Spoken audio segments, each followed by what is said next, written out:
Sacramento, Eric, you're on the Savage Nation. Go ahead, please. Yeah, Dr. Savage, just a quick note that when I heard Mitt talk about Neil Armstrong last night, that's all I could think about was you and the things that you said the days before. They're listening. Keep it up.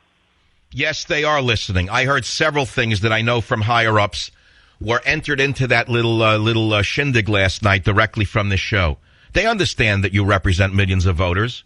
If they're looking to shake the tree for every last voter, they can only disrespect you for so long. So, but the issue now is what advice do we give him about Mrs. Romney without getting him angry? I mean, a guy like him who's had a co-partner his whole life, maybe he'll take offense at it. But I am telling you, well, no, let me put it this way. You tell me, you tell America. Women, what do you think? Okay, what do you think? Chris in New York, WOR, go ahead, please. Well, Mike, I think she's trying to micromanage her husband, and she should stay out of it. He's a smart man. Let him do his vision and go forward. Now, what Clint Eastwood did last night, an 82-year-old man, this guy was fabulous. He's an American hero.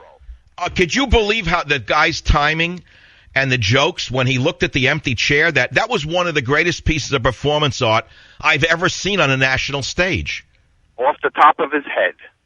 Well, I don't know. It was off the top of his head. It was pretty well done. Somebody worked it out with him in advance. The guy's a genius. He didn't get where he is as a director and as an actor, coming from nothing, working his way up from spaghetti westerns to where he is today because he doesn't have a sense of a theater. This was the greatest theater I've ever seen. And for Ann Romney to go, ha, ha, ha, I'm sorry, it really turned me off. That's how I feel about it.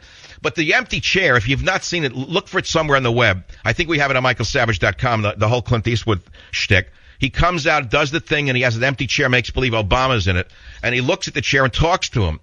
And then he says to him, what do you want me to do?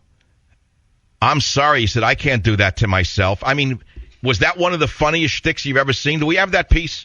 Play, Clint. Yeah, play that one. What do you want me to tell Romney? I can't tell him to do that. Can't do that to himself. You're crazy.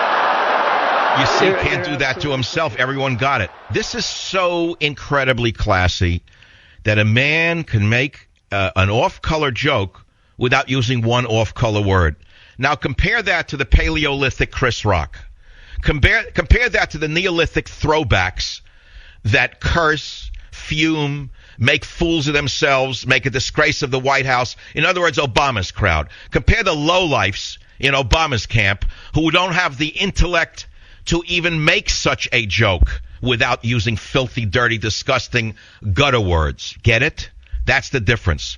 You have a choice between the gutter and the sky. It's that simple.